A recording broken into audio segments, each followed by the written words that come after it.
এরা বন্ধু, আল্লাহ রাব্বুল আলামিন এক নম্বরে বললেন আল্লাহর ভালোবাসা। ভাইজান, আল্লাহর ভালোবাসা পয়গম্বর নবীদের মধ্যে বেশি ছিল, কম ছিল না বেশি ছিল? আরো জোরে বলেন, কম ছিল না বেশি ছিল? নবীদের মধ্যে অনেক ভালোবাসা বেশি ছিল। সঙ্গত কারণে আল্লাহ রাব্বুল আলামিন পয়গম্বর মুসাকে আল্লাহ পাক কালিমুল্লাহ উপাধি দিয়ে দিলেন। পয়গম্বর ঈসাকে আল্লাহ পাক রূহুল্লাহ উপাধি দিলেন। ও বাজান, আমার আপনার হাবিব শেষ নবীকে আল্লাহ হাবিবুল্লাহ উপাধি দিয়ে দিলেন। সুবহানাল্লাহ। হযরতে পয়গম্বর আদমকে আমার আল্লাহ সফিউল্লাহ উপাধি দিয়ে দিলেন। ভাইজান, পয়গম্বর ইব্রাহিম নবীকে আমার আল্লাহ খলিলুল্লাহ লকবার উপাধি দিয়ে দিলেন। একটু আওয়াজ দিয়ে বলা যাবে নাকি সুবহানাল্লাহ? পয়গম্বর হযরতে ইব্রাহিম নবীকে যখন খলিলুল্লাহ লকবার উপাধি দিয়ে দিল, একদিন ফেরেশতারা জিজ্ঞেস করতেছেন আল্লাহ পাককে, আল্লাহ আপনি আপনার পয়গম্বর ইব্রাহিমকে খলিলুল্লাহ উপাধি দিলেন, আর কি কোন পয়গম্বর কি ছিল না? কোন নবী কি ছিল না? অন্য কোন নবীকে কি আপনি খলিলুল্লাহ নামটাকে আপনি উপাধি দিতে পারেন নাই? মুসলমান ভাইরারে আমার বন্ধুগণ, বাবাজি, এমন সময় আল্লাহ পাক ফেরেশতাকে ডাক দিয়ে বলে, এ ফেরেশতারা, যাও যাও যাও, আমার পয়গম্বর ইব্রাহিম খলিলের কাছে চলিয়া যাও। আমার পয়গম্বর ইব্রাহিম খলিলের কাছে গেলেই বুঝতে পারবা আমি কোন কারণে কি জন্য আমার পয়গম্বর ইব্রাহিম নবীকে খলিল উপাধি দিয়েছি। এরে বন্ধু, এরে বাজান, এবার ফেরেশতা মানব রূপী আকৃতি নিয়ে মানুষের আকৃতিতে পয়গম্বর ইব্রাহিম নবীর কাছে চলে এলো। এদিক দিয়া ভাই গো, ইব্রাহিম পয়গম্বর মাঠের মধ্যে ছাগল চড়াইতেছিল। প্লিজ বাজান, কোনো দিকে কোনো খেয়াল করবেন না। ভাই গো, ইব্রাহিম নবীর কাছে আসিয়া বাজান পাশে থেকে ওই মানুষ রূপী ফেরেশতা মানুষের রূপ ধরিয়া আসিয়া এবার আল্লাহর প্রশংসা করছে, আল্লাহর পবিত্রতার ঘোষণা দিতেছে। বলে সুবহানাল্লাহ, বলেন না সুবহানাল্লাহ। ও বন্ধু বাজান, এই কথা শোনার পর ইব্রাহিম খলিল পয়গম্বর নজর দিয়ে দেখি একজন মানুষ দেখা যাও, ডাক দিয়ে বলে, কি গো তুমি, কি তো কোথায় তোমার বাড়ি, কি তোমার পরিচয়? তুমি আমার রবের পবিত্রতার ঘোষণা দিয়েছ। আসো না, আসো না আমার বুকে, তোমাকে একটু আলিঙ্গন করে নে। আসো না আমার কাছে, এধার মে আও, আমার কাছে আগায় আসো। এবার যখন ফেরেশতা বাজান মানুষের আকৃতিতে ইব্রাহিম পয়গম্বরের নিকটে গেছে, এরে বন্ধুর যুবক ভাইজান, এবার পয়গম্বর ইব্রাহিম নবী ডাক দি বলে, তুমি যেহেতু আমার রবের পবিত্রতার ঘোষণা দিয়েছো, শোনো শোনো, আমি বড় খুশি হয়ে গেছি। কারণ তুমি জানো না, ওই রবের মহাব্বত আর ভালোবাসা আমার দিলে দুনিয়ার সব কিছুর চেয়ে বেশি। মুসলমান ভাইরারে আমার বন্ধুগণ, এবার পয়গম্বর ইব্রাহিম ডাক দিয়ে বলি, শোনো, আমি তোমাকে একটা পুরস্কার দিব। বলে, কি পুরস্কার দিবেন? বলে, আমার এই ছাগল পালের ভিতর থেকে তোমাকে একটা ছাগল দিয়ে দিলাম। ও বাজান, একটা ছাগল পাওয়ার পরে এবার যেই ফেরেশতাটা মানুষের আকৃতিতে এসেছিল, আগন্তুক ফেরেশতা এবার ছাগল পাওয়ার পরে আবার বলে আলহামদুলিল্লাহ, করেন না আলহামদুলিল্লাহ। এবার আলহামদুলিল্লাহর আওয়াজ শুনিয়া এবার ইব্রাহিম নবী ডাক দিয়ে বলে, তুমি আবার প্রশংসা করেছো, এই নাও আবার আরেকটা তোমাকে ছাগল দিয়ে দিলাম। ও বাজান, কিতাবের মধ্যে এসে এসেছি। হাদিসের কিতাবের মধ্যে মুসান্নিফ বর্ণনা করতেছেন, এমন করে ইব্রাহিম পয়গম্বর দিতে দিতে দিতে দিতে বাগান সকল ছাগল যখন শেষ হয়ে গেছে, এরপরে এবার ফেরেশতা ডাক দিয়ে বলে, ও পয়গম্বর, ও ইব্রাহিম নবী, এবার যদি আমি যদি আবার যদি আল্লাহর প্রশংসা করি, আমি যদি আবার যদি বলি আলহামদুলিল্লাহ, আপনি আমাকে কি দিবেন, কি দিবেন বলেন না।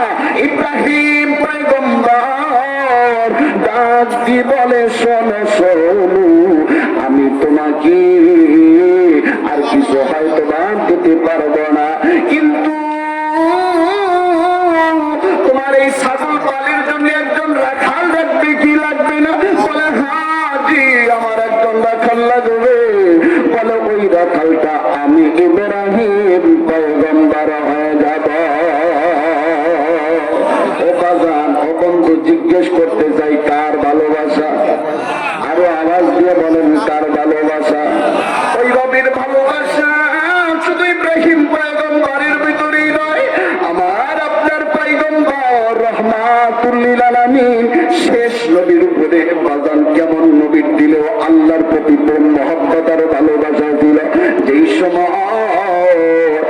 সময় বাজান নবীর উপরে আল্লাহ কোরআনের আয়াত নাযিল করে দিলেন, আল্লাহ বলেন, আকিমিস সালাতা লিদুলুকিশ শামসি ইলা গাসাকিল লাইলি ওয়া কুরআনাল ফাজর ইন্না কুরআনাল ফাজরি কানা মাশহুদা ওয়া মিনাল লাইলি ফাতাহাজ্জাদ বিহি নাফিলাতান লাক আসা আন ইয়াবআসাকা রাব্বুকা মাকামান মাহমুদা। আল্লাহ বললেন, নবী গো, আপনাকে আমি রব মাকামে মাহমুদ দান করবো। আল্লাহু আকবার।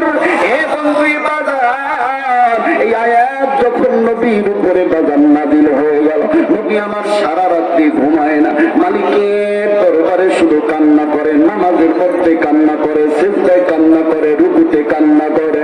এরে বন্ধু,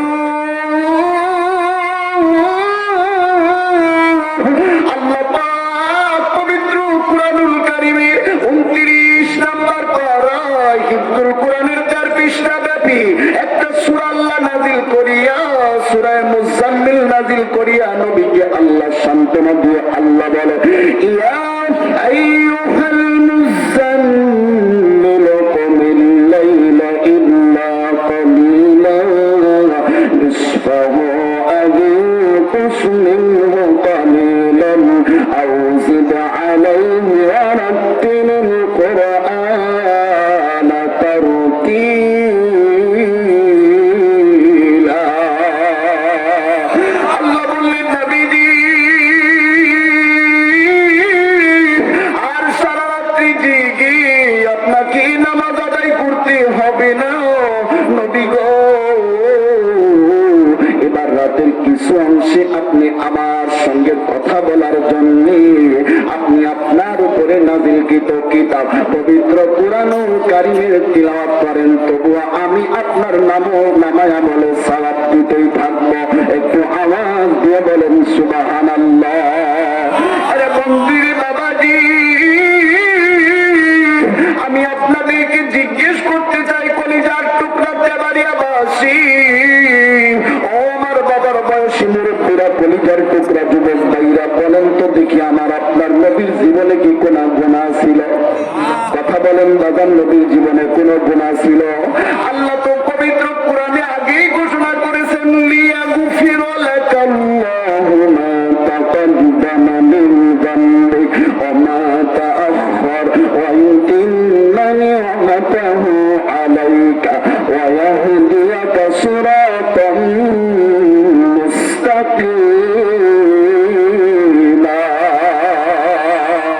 আল্লাহ বললেন, নবী গো, আপনার সামনের গুনাহ মাফ, পিছনের সকল গুনাহ আমি আল্লাহ মাফ করে মাসুম বানায় দিলাম। আল্লাহু আকবার। ও নবী, আপনার জীবনে কোনো গুনাহ না হয় বাজান, তবু নবীর উপরে আয়াত নাযিল হওয়ার পর নবী কেন কান্দে?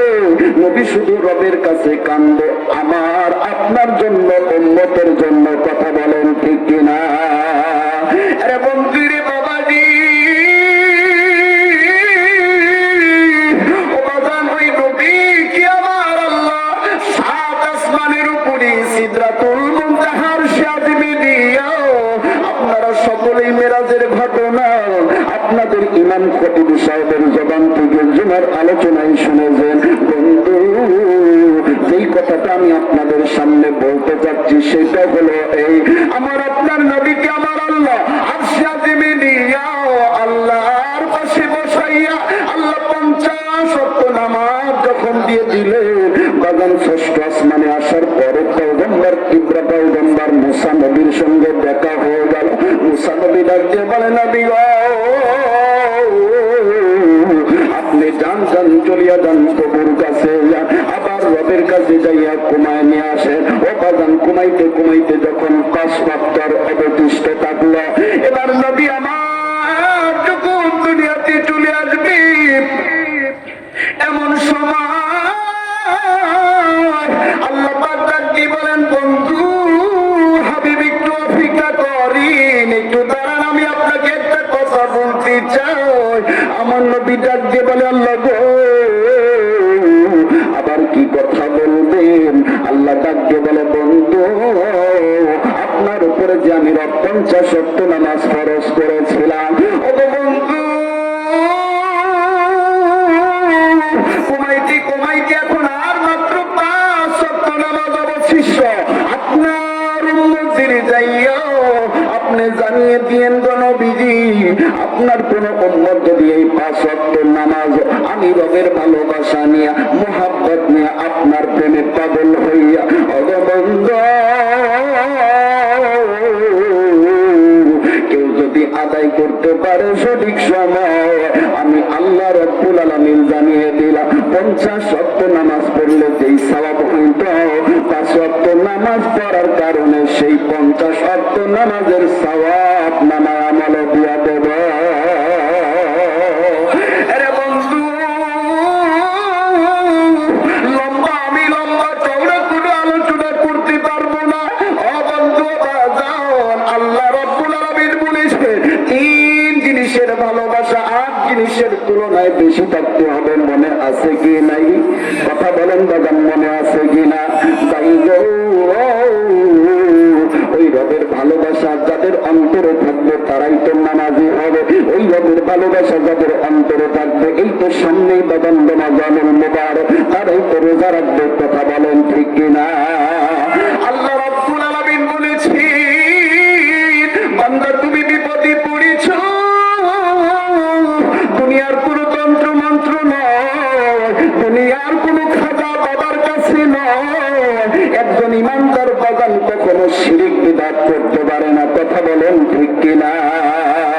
একজন ইমানদার সে যখন বিপদে পড়বে, আল্লাহ রাব্বুল আলামিন বলেছি, তোমরা আমি রবের কাছে সাহায্য চাইবা। বাজান বলেন, আমি আপনি বিপদে পড়লে সাহায্য চাবো কার কাছে? আরো জোরে বলেন, কার কাছে?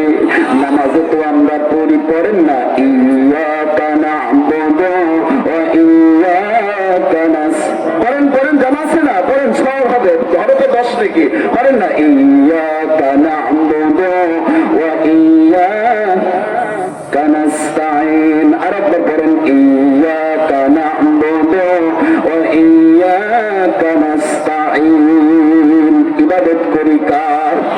সাহায্য চাবো কার কাছে? আল্লাহ রাব্বুল আলামিন পবিত্র কোরআনের অন্য জায়গায় বললেন, আল্লাহ বলেন, ইয়া আইয়ুহাল্লাযীনা আমানুস্তাঈনু বিস-সাবরি ওয়াস-সালাহ।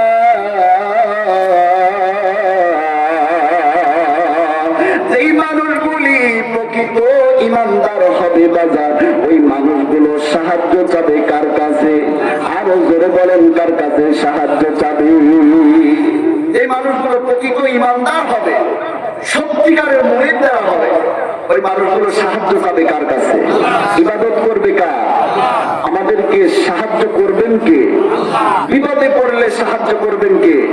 সদা সর্বদাই আমার আপনার যিনি একজন মালিক আছেন তিনি কে? আল্লাহ। আমাকে আপনাকে সাহায্য করবেন, এই ঘোষণাটা কার? আল্লাহ বলেন যে তুমি বিপদে পড়েছো, তুমি সাহায্য চাও, কিন্তু দুইটা জিনিসের মাধ্যমে আল্লাহ পাক সাহায্য চাইতে বলেছেন। আল্লাহ বলেন ইয়া আইয়ুহাল্লাযীনা আমানু ইসতাঈনু বিস-সাবরি ওয়াস-সালাহ, নামাজের মাধ্যমে সাহায্য চাও, ধৈর্য ধরো, বিপদ আবার বালা মুসিবত আমার আপনার উপরে দুনিয়ার জীবনে চলতে গেলে, উঠতে গেলে, বসতে গেলে আসতে পারে, কিন্তু রব বলেন যে ধৈর্য ধারণ করে সাহায্য চাইতে হবে কার কাছে? বাবা আল্লাহর কাছে সাহায্য চাইলে আল্লাহ পাক আমাদেরকে সাহায্য করবেন কি করবেন না? খলিফাতুল মুসলিমিন, আপনাদেরকে হাদিসের কিতাব থেকে একটা ঘটনা শোনাতে। খলিফাতুল মুসলিমিন খুব খেয়াল করেন,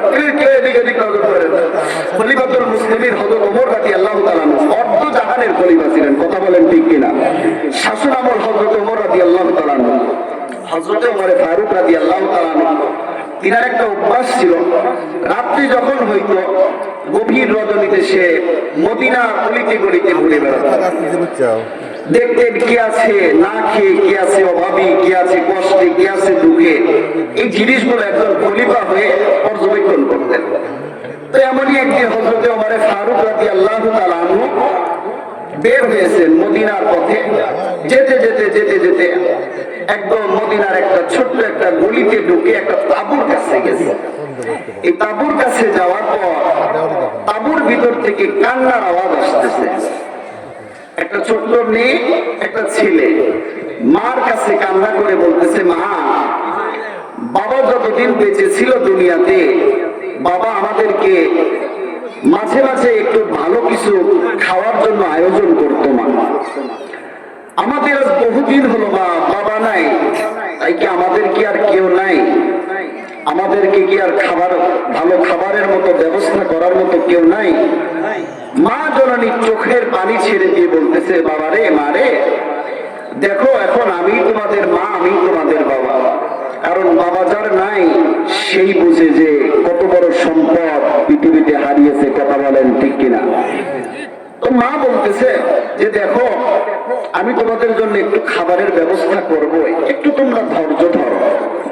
তো কিছু সন্তান থাকে না, জেদি সন্তান, কথা বলেন, কথা বলেন, কিছু জেদি সন্তান থাকে না, না আমাকে এখনই দিতে হবে, এখনই দাও, কথা বলেন, এমন কিছু সন্তান থাকে। বাচ্চা হারুনুর রশিদের দরকার, খলিফা যখন হযরতে হারুনুর রশিদ, তিনার জামানায় তিনার একজন উজির ছিল, উজিরের একটা ছোট বাচ্চা ছিল, এটারে নিয়ে একদিন রাজপ্রাসাদে ঢুকছে। তো এই সময় ওই বাচ্চার সন্তানটা, উজিরের সন্তানটা কান্না করতেছে। তো বাদশা বলতেছে যে তোমার সন্তানটা এমন করে কান্না করে কেন? বলে, বাদশা মহারাজ আর বললেন না, সন্তানের আবদারের শেষ নাই, এই বাহিরে গেলে এইটা দাও ওইটা দাও, শুধু মানে একটার উপরে একটা চাইতেই আছে। এমন সন্তান আমাদের অনেকের আছে না, কথা বলেন, থাকে কি থাকে না? তো বাদশা হারুন রশিদ বলতেছে, দিবা, সমস্যা কি? বলে, আপনি তো জানেন না এটা যেই সন্তান, এটার একদিন রাখলে আপনি বুঝতে পারবেন। তো বাদশা বলতেছে, আচ্ছা ঠিক আছে, তুমি আমার কাছে একদিন রেখে যাও, তো দেখি আমি রাখতে পারি কিনা। কি আপনারা কি আমার কথা শুনতেছেন? কথা বলেন, শুনতেছেন? পেছনের ভাইরা শুনতেছেন? কথা বলেন, শুনতেছেন? একটা তাকবীর দিবেন তো বাদান, লিল্লাহি তাকবীর। একটু হাত দুইটা একটু উপরের দিকে উঠান তো, জি সবাই, নারে তাকবীর। কোরআন হাদিস যেখানে, আলেম উলামা যেখানে, মসজিদ মাদ্রাসা যেখানে, গান বাজনা যেখানে, মদ জুয়া যেখানে, লিল্লাহি তাকবীর। হাত দুটো এমনি এবার একটু নাড়া দেন, সবাই একটু নাড়া দেন, জি মাশাআল্লাহ মাশাআল্লাহ, কত সুন্দর, একটা জান্নাতের বাগান। আল্লাহু আকবার বলেন, জান্নাতের বাগান। আল্লাহ পাক কবুল করুন, করি আল্লাহুম্মা আমিন। কি বাদান, জিনাদের ঘুম আসছে, একটু ঘুমটা গেছে না? যে এবার আলোচনা শুনেন, চলবে কি চলবে না? কথা কয় না, চলবে কি চলবে না? যুবক ভাইরা কথা বলো, চলবে? জি। তো বাদশা এবার বলতেছে যে এই সন্তানকে একদিন রাখা কোনো ব্যাপার হইলো, আমার কাছে রেখে যাও। এবার সন্তানকে যখন রাখছে, রেখে চলে গেছে। এবার সন্তানকে নিয়ে বিকেল বেলায় বাদশা একটু ওই সময়ের মেলায় ঘোরার জন্য বিকেল বেলা বের হয়েছে। যখন বের হয়েছে, এবার সন্তান পাশেই ছিল একটা হাতি, দেখে বলতেছে যে বাদশা আমাকে হাতি কিনে দেন, কাঁদতেছে। তো বাদশা টাকা পয়সার তো অভাব নাই, হাতি কিনে দিছে। হাতি কিনে দেওয়ার পরে আবার কিছু দূর যাওয়ার পরে আবার এমনি কান্না করতেছে। কেরে আবার কাগজ কেন? বলে বাদশা আমারে একটা পাতিল কিনে দেন। বাদশা পাতিলও কিনে দিছে। এবার চলতেছে, যাইতে যাইতে যাইতে যাইতে কিছু দূর যাওয়ার পরে আবার কান্না করতেছে। বলে আবার কাঁদিস কেন? যা চাইছিস তা তো দিয়েছি। এবার কয় বাদশা এই হাতিটা পাতিলের ভিতরে একটু ঢুকায় দেন। আপনারা বলেন তো এটা কি ঢুকানো সম্ভব? কথা বলেন সম্ভব? এবার বাদশা বলতেছে আচ্ছা ছেলে, এ তো ঠিকই কইছিল আমার উজির, এই পাতিলের মধ্যে আল্লাহ ছাড়া কি কেউ হাতি ঢুকাইতে পারবে? কথা কয় না, কথা কয় না, পারবে? দেখবেন এমন সন্তান আমার আপনার সমাজে অনেক আছে, যেদি সন্তান, এদেরকে বুঝাইবেন একটা, বুঝবে আরেকটা। কথা বলেন ঠিক কিনা? এক সন্তান সে তার বাবারে কোনোদিন বাবা বলে ডাক দেয় না, মারে ডাকে। শুধু কারে ডাকে? মারে ডাকে। তো মা একদিন বাবা একদিন মারে বলতেছে, বিবিরে বলতেছে, ও বিবি, এই তোমার এই পোলাটা তো আমারে তো ডাকে না কখনো, শুধু তোমারই ডাকে, আমি কি তোমার পোলারে কি কামাই করে খাওয়াই না? বলছে আচ্ছা ঠিক আছে, আজকে বাড়িতে আসুক সন্তান, তারপরে দেখবো। তো সন্তান যখন বাড়িতে আসছে সন্ধ্যাবেলায়, আসার পরে বলতেছে কি হয়েছে তোমার, তুমি তোমার বাবারে কেন ডাকো না? তো তোমার বাবা কি তোমারে কামাই করে খায় না? তো এই সময় সন্তান বলতেছে মা, বাবা তো আমারে কামাই করে খাওয়ায়, কিন্তু জিজ্ঞেস করতে চাই বাবার কামাই কি খালি শুধু আমি একাই খাই না, তোমরাও খাও? তোমরাও বাবার আব্বাকে ডাকো, তারপরে আমি ডাকবো। কথা বলে এমন সন্তান আছে না নাই? যেদি সন্তান, এগুলারে বুঝাইবেন একটা, বুঝবে আরেকটা। কথা বলেন ঠিক কিনা? তো এবার মনে আছে কিনা জানি না, বাদশা উমর রাদিয়াল্লাহু তাআলা আনহু এমন যেদি সন্তানের কান্না শুনতে পাচ্ছে বাহির থেকে, মনে আছে আপনাদের? কথা বলে না কেন? মনে আছে? এবার যখন ওমরে ফারুক রাদিয়াল্লাহু তাআলা আনহু তাঁবুর পাশেই দাঁড়িয়ে আছে, এমন সময় সন্তানগুলো খুব চিল্লাপাল্লা করে কান্না করতেছেন, মুসলমান ভাইরা রে, আমার বন্ধুগণ, বাবাজি। এবার খলিফাতুল মুসলিমিন হযরত ওমর রাদিয়াল্লাহু তাআলা আনহু আর দেরি না করিয়া এবার সঙ্গে সঙ্গে বাজার নিজের রাষ্ট্রীয় কোষাগারের মধ্যে চলে গেছে। এবার রাষ্ট্রীয় কোষাগারে যাইয়া খাদেমকে ডাকিয়া ডাক দিয়ে বলে, এরে খাদেম, তুমি আমার রাষ্ট্রীয় কোষাগার থেকে এক বস্তা আটা নিবা, আর আমি তোমারে কিছু গোস্ত দিয়ে দিলাম। এই গোস্ত গুলো নিয়ে তুমি মদিনার অমুক নাম্বার গলির এত নাম্বার তাবুতে তুমি চলে যাইবা। যাইয়া দেখবা একজন বৃদ্ধা মা, একজন বিধবা মা, সে তার দুইটা সন্তান নিয়া অনেক অনাহারে আছে, কষ্টে আছে, দুঃখে আছে। এখানে যাও না তুমি তার বস্তাটা আর গোস্ত গুলো নিয়ে চলে যাও। এর বন্দিরে বাবাজি, এবার যখন খাদেম আটার বস্তার গোস্ত নিয়া বাড়িতে দিয়া যখন চলে গেছে, এদিক দিয়া সন্তান গুলি কান্দিয়া ডাক দিয়ে বলেন, না গো, গোস্তের ব্যবস্থাও হয়ে গেল, মা আটার ব্যবস্থাও হয়ে গেল, তুমি কেন না গরিমেশি করছ? তুমি এখনো পর্যন্ত কি জন্য, কোন কারণে আমাদের খাবার দাও না? আরে আমার প্রিয় তেবাড়িয়াবাসী, বরুড়িয়া থেকে আগত, পাশে বাগান গোপালপুর থেকে হরিপুর বাজার পাড়াপাড়ি থেকে আগত কলিজার টুকরা যুবক ভাইরা, বাবার বয়সী মোরব্বেরা, পর্দার আড়াল থেকে মা বোনেরা, আমি অল্প সময় বাগান আপনাদের সামনে স্বল্প দামি একটা কথা বোঝাবার জন্য ঘটনাগুলো আপনাদের সামনে বলছি। এটা মন্দির বাবাজি, এইবার এই মহিলা ডাক দিয়ে বলে, মা গো, আমি কেমন করে রান্না করব? আমার বাসায় তো এই গোস্ত পাকানোর মতো কোনো তেল নাই, আমি কোথায় পাবো তেল? ও বাজার, সমাজে যে মানুষগুলো গরিব আছে, হত দরিদ্র আছে, জিজ্ঞেস করতে চাই, আমাদের সমাজের বাসায় বাগান গ্রামে একটা কথা আছে, সেটা হইল নো নামতে পান্তা ঘোরায়। কথা বলেন ঠিক কিনা? তো হযরতে ওমর রাদিয়াল্লাহু তাআলা আনহুর জামানায় ওই মহিলাও গরিব ছিল, হত দরিদ্র ছিল। মহিলা গোশত পেয়েছে, কিন্তু আটাও পেয়েছে, কিন্তু এখন যে গোশতটা পাকাবে এটার জন্য কি নাই? তেল নাই। কথা বলেন, কি নাই? তেল নাই। সবকিছু উপস্থিত, কিন্তু তেল নাই। তেল ছাড়া পাকানো যাবে? কথা বলেন, পাকানো যাবে? তো এবার মেয়েটা বুদ্ধি দিচ্ছে। দেখবেন আমার আপনার সমাজে অনেক মেয়ে আছে যাদের সম্পর্ক মায়ের সঙ্গে বান্ধবীর মতো হয়। কথা বলেন, কথা বলে না, কথা বলে না। মায়ের সঙ্গে মেয়ের সম্পর্কটা কিসের মতো হয়? বান্ধবীর মতো হয়। কিন্তু দেখবেন আমার সমাজে আবার কিছু মানুষ এমনও আছে, এই কিছু মায়ের জন্য দেখবেন অনেক নারীর ঘর সংসারও আবার ভেঙে যায়। কথা বলেন ঠিক কিনা? এমন বজ্জাত কিছু মহিলাও আছে। মা বোনেরা, যেহেতু মা বোনেরা কথা শুনতেছে না, যে অনেক ভালো মা বোনেরা তো অবশ্যই আছে, যিনাদের কারণে এখনো পর্যন্ত আল্লাহর জমিন টিকে আছে। কথা বলেন ঠিক কিনা? এখনো রাবিয়া বস্রি আছে, এখনো মা সুমাইয়া আছে, এখনো মা আসিয়া আছে, জন্যই আল্লাহর জমিন আল্লাহ এখনো পর্যন্ত টিকিয়ে রেখেছে। মুসলমান, কথা বলেন ঠিক কিনা? কিন্তু কিছু নারীও আমাদের সমাজে আছে। এই সমস্ত নারীরা দেখবেন ওই যে মেয়েকে বিবাহ দিয়েছে, আর জামাই, সে জামাই তো পাশের বাড়িতে, দেখবেন পাশের বাড়িতে সে অনেক টাকা পয়সা, অনেক বিল্ডিং বাড়ি, সে স্বামীর কাছে যখন যা চায় সে তাই পায়।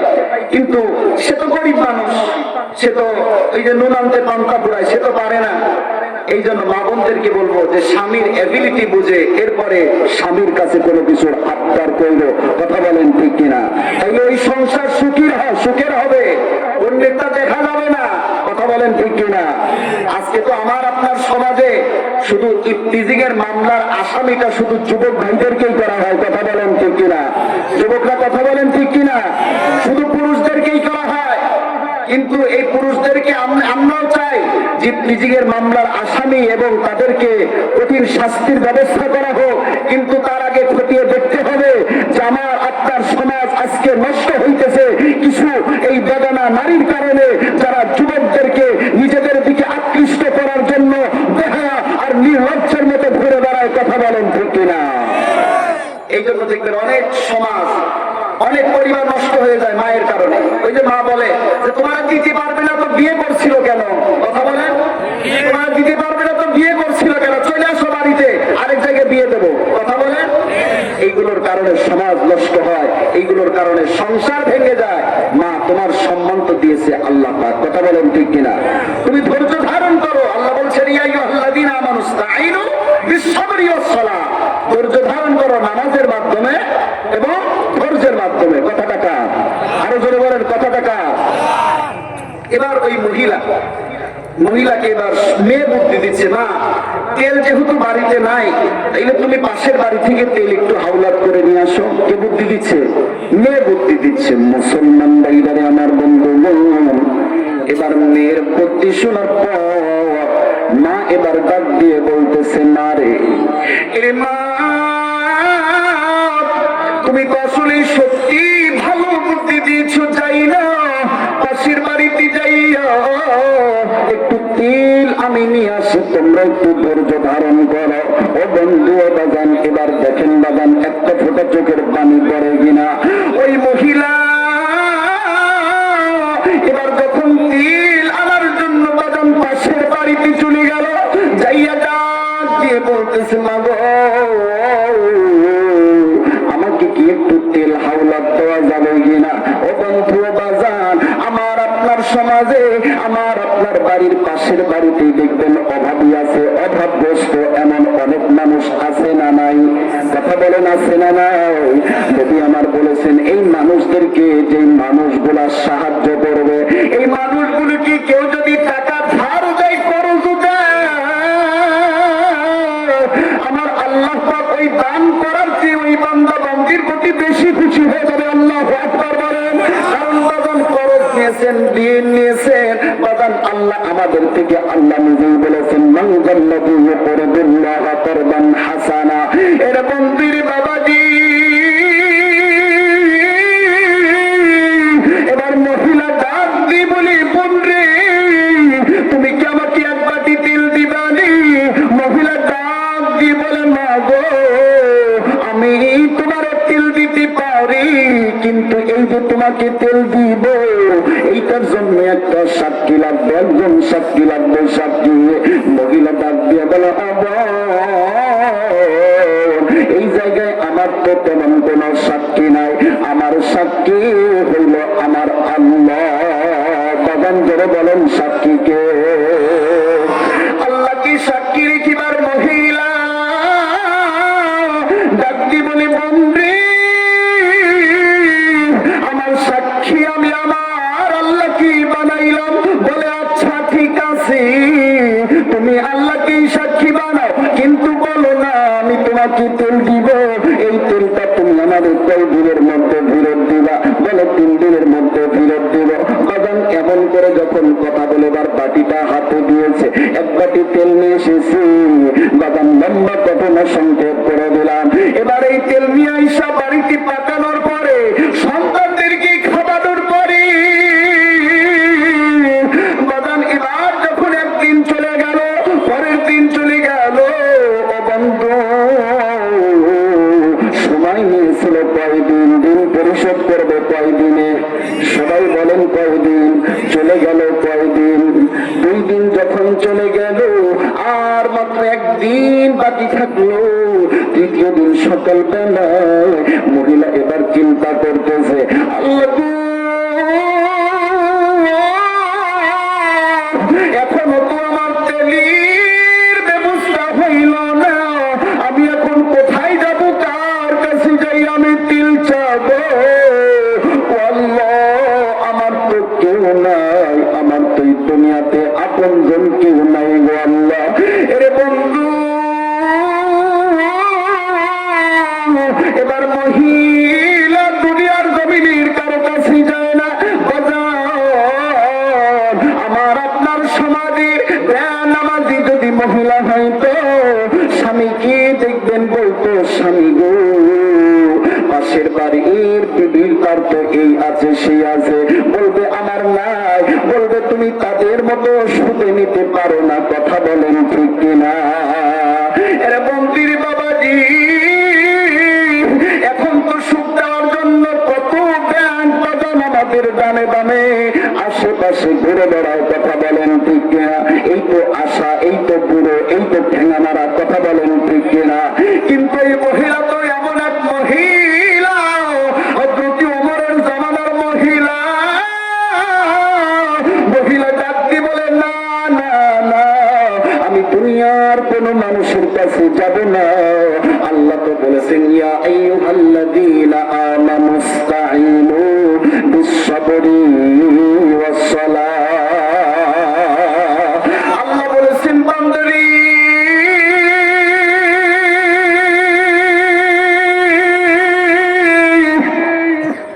তুমি বিপদে পড়েছ, আমি রবের কাছে সাহায্য চাও, আমি তোমাকে সাহায্য করব। আল্লাহু আকবার। এ বন্দে বাজান মহিলা এবার যাই নামাজটা বিছাইয়া ওযু করিয়া এবার নামাজের মুসল্লায় বসে বাজানো নামাজ সালাত শেষ করিয়া 2 হাত আসমানের দিকে উঠাইয়া আল্লাহকে ডাক দিয়ে বলে, আল্লাহ গো আল্লাহ 3 দিন মাত্র সময় নিয়েছিলাম, আল্লাহ আমি যদি এখন এই 3 দিনের মধ্যে আমি যদি ওই বোনকে তেল যদি ফেরত না দিতে পারি, মালিক আমাকে তো সে মুনাফিক বলে ঘোষণা দিয়ে দিবে। আল্লাহ ও মালিক আমি তো মুনাফিক হয়ে যাবো। আল্লাহ গো তুমি তো বলেছো, আল্লাহ নামাজের মধ্যে তো পরিবরণ ইয়াকা না'বুদু, বলেন না, বলেন ইয়াকা না'বুদু ওয়া ইয়াকা নাস্তাঈন। আল্লাহকে ডাক দিয়ে বলে, আল্লাহ গো ইবাদত করি, তোমার সাহায্য চাই তোমার কাছে। আল্লাহু আকবার। আল্লাহ দুনিয়ার কোন মানুষের কাছে গেলাম না, আল্লাহ তোমার কাছেই পড়ে থাকলাম। ও বাজান, ও বন্ধু, আল্লাহ তো নিজেই বলেছেন, বান্দারে তুই আমাকে ডাক, আমি তোর ডাকে সাড়া দিব। কথাটা কা আল্লাহ রাব্বুল আলামিন বলে, উদউনি আস্তাজিব লাকুম। আল্লাহ পাক বলেন,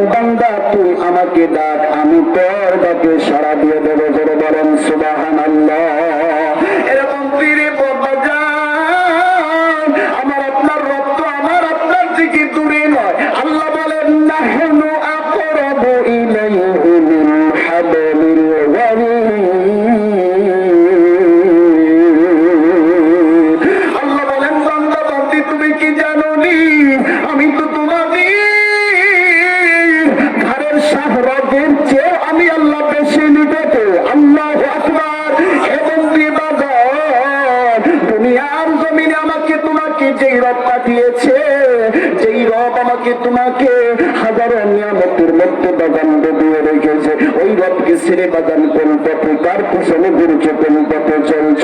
যুবক বন্ধুদেরকে বলবো, ভাই রে, সব পথ ছাড়ো, আমার রব আল্লাহর পথ ধরো।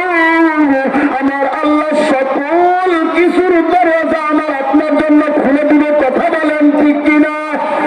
বন্ধু বাজার আর লম্বা করবো না বন্ধু। আল্লাহর কাছে চাইলে আল্লাহ খুশি হয়ে যায়। আল্লাহ এই জন্য বলেন, বান্দা দুনিয়ার জমিনের কাউরে দেখো না, আমি আল্লাহকে বেশি বেশি ডাকো, আমি আল্লাহ তোমার সকল হাজত গুলা পুরা করে দেব।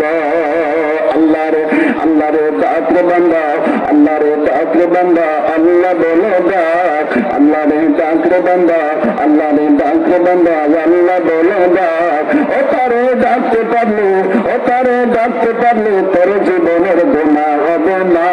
বলে না, আল্লাহ রে ডাকরে বান্দা, আল্লাহ রে ডাকরে বান্দা, আল্লাহ বলে ডাক। আল্লাহ আল্লাহ বল বান্দা, আল্লাহ আল্লাহ বল। বলে না, আল্লাহ আল্লাহ বল বান্দা, আল্লাহ আল্লাহ বল।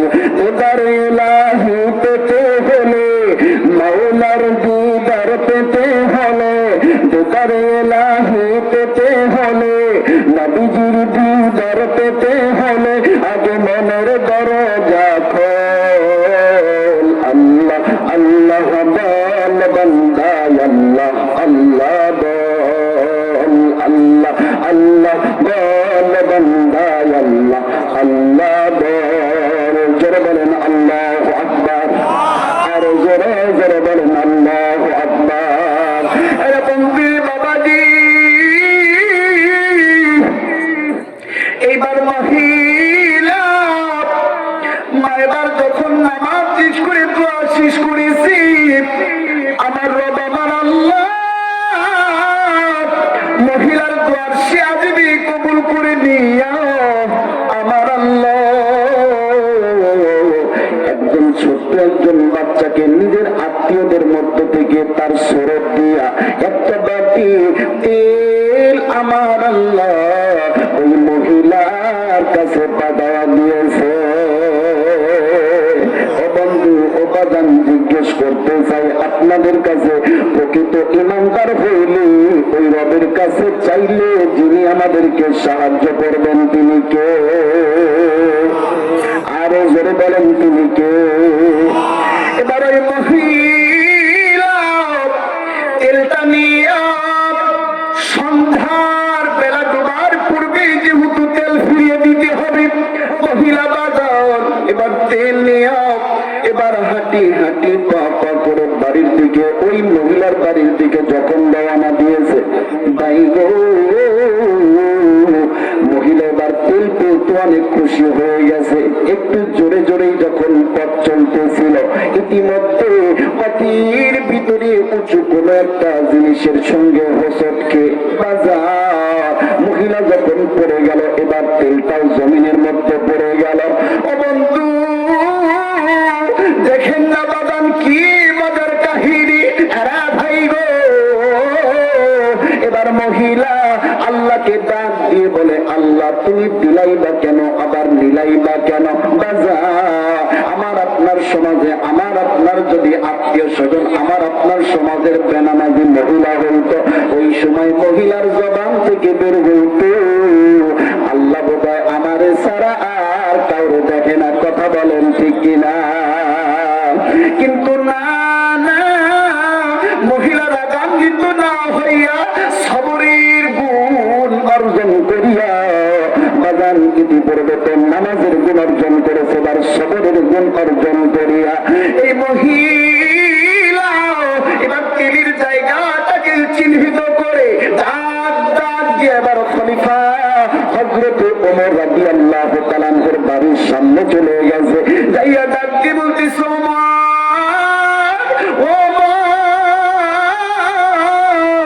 ওমর ভিতর থেকে লাব্বাইক বলে বের হয়ে এসেছে। বলে না, আজকে আবার আপনার কি হইল?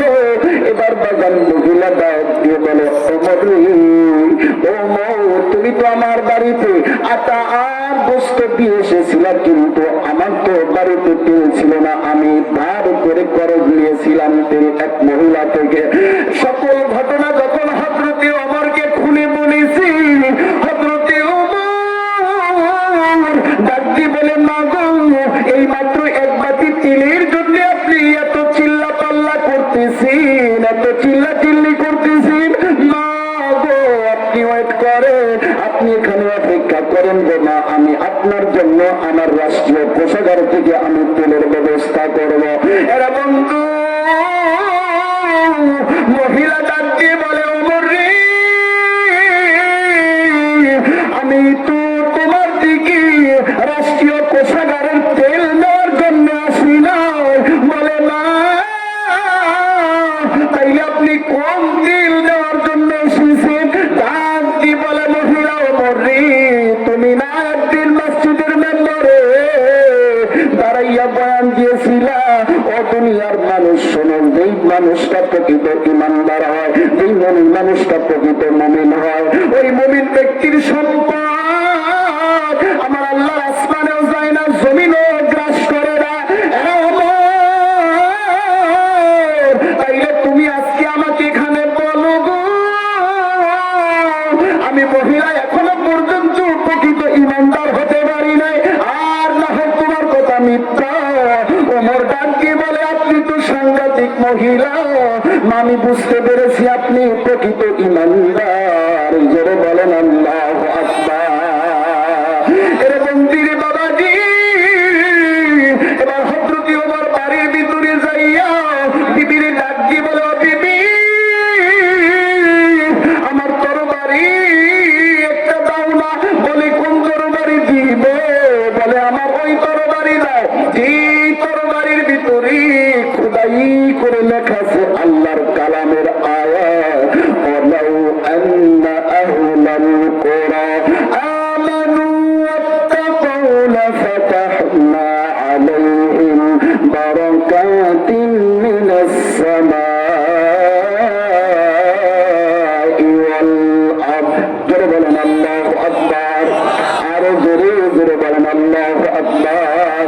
আল্লাহ রাব্বুল আলামিন বলেছে, দুই গুণ অর্জন করবে যারা, আসমান এবং জমিনের বরকতির দরজা আমি আল্লাহ তাদের জন্য খুলে দেব। আল্লাহু আকবার বলেন। এবং এক নাম্বার ইমানের গুণ, দুই নাম্বারে তাকওয়ার গুণ। এই দুই গুণের কথা ওখানে হযরত ওমর রাদিয়াল্লাহু তাআলা আনহুর তরবারির মধ্যে খোদাই করে লেখা আছে। হযরত ওমর ডাক দিয়ে বলে, বিবি রে, আমার ওই তরবারিটা আমার কাছে এনে দাও। এবার বাজার হযরত ওমরের বিবি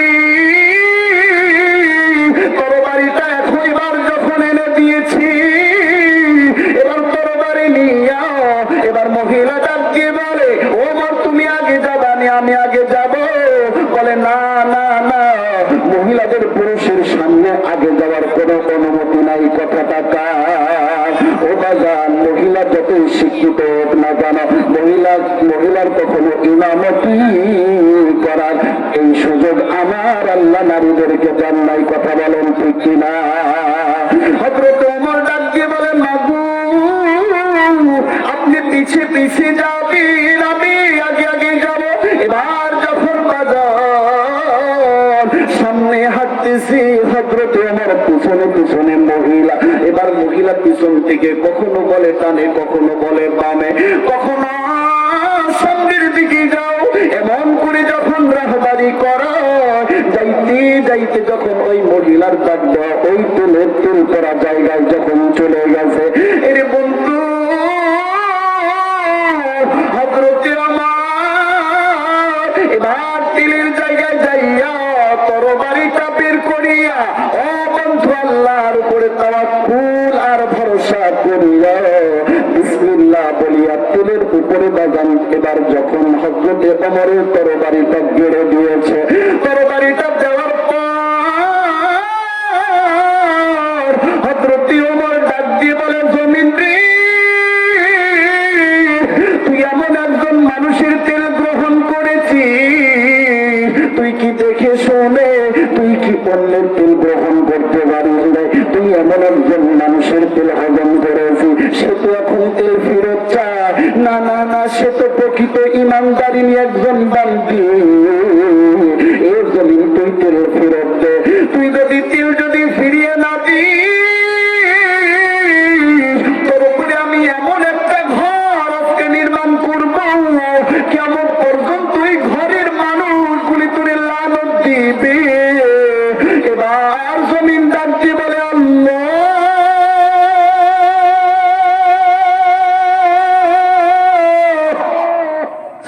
আল্লাহ গো, আমার জবান খুলে দাও, আমি একটু নবীর সাহাবী হযরত ওমরের সঙ্গে কথা বলতে চাই। ও বাজান, ও বন্ধু, এবার যখন জমিনের জবান খুলে গেল, এবার জমিন বলে, ওমর রে, এ ওমর, আর যদি আমি যদি তেল যদি তোমাকে ফিরিয়ে দেই, তাইলে তুমি আমাকে কি দিবা? এবার হযরত ওমর ডাক দিয়ে বলে, জমিন শোনো, তুমি যদি ওই মহিলার তেল যদি ফিরিয়ে দাও, আমি তোমার উপরে আজকে এমন একটা ঘর নির্মাণ করব, যে জমিনের উপরে কিয়ামত পর্যন্ত মানুষেরা সিজদা করবে, তোমার জন্য দোয়া করতে থাকবে। জোরে বলেন সুবহানাল্লাহ। এবং যে বাজার কিতাবের মধ্যে এসেছি, হযরতের এমন বয়ান শোনার পর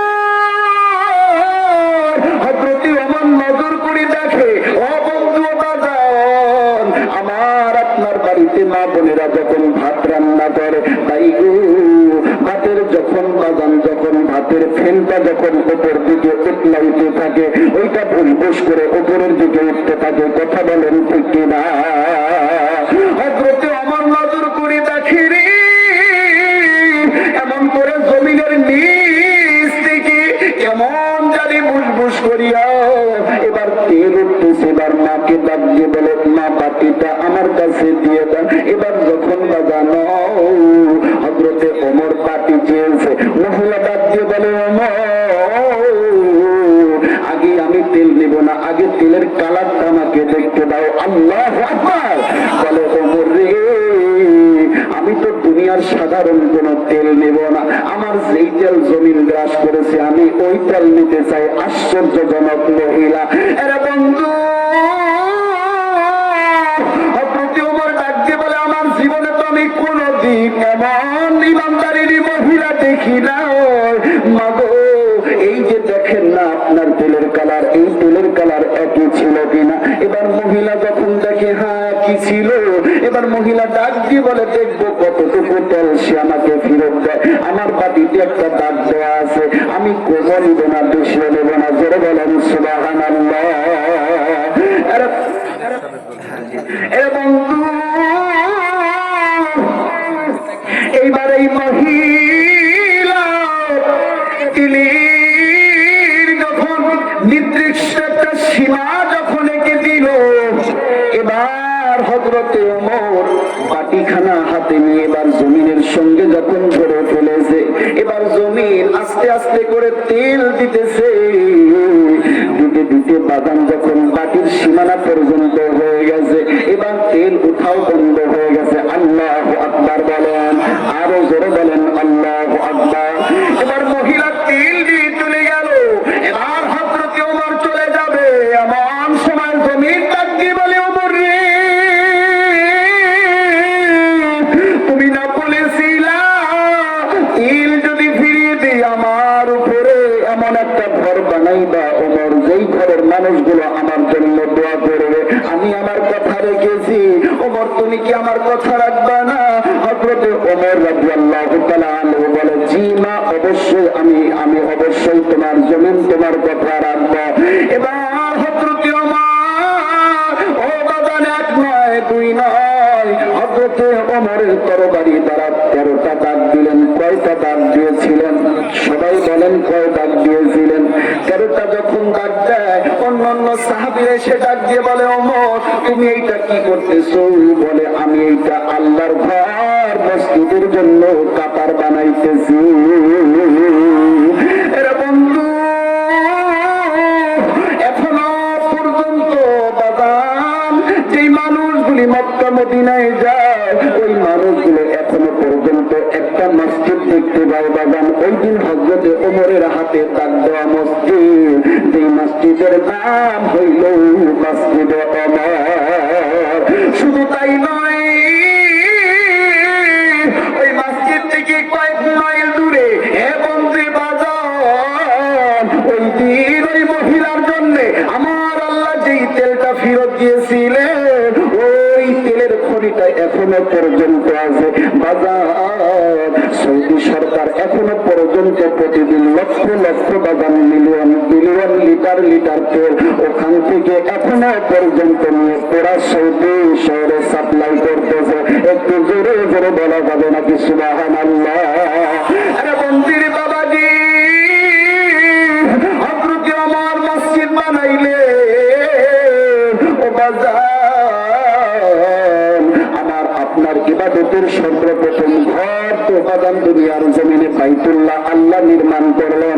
কিন্তু আল্লাহ জানিয়ে দিলে এ দুনিয়ার মানুষের আরে শোনো, এই বাইতুল্লাহ যারা আসতে পারবে শত গুনাহ নিয়ে, সমুদ্রের ফানা পরিমাণ গুনাহ নিয়েও যদি আমার কাছে আসে এই বাইতুল্লাহর মেহমান হয়ে যাবে, আমি তাদেরকে ক্ষমা করে দেব। বাজানো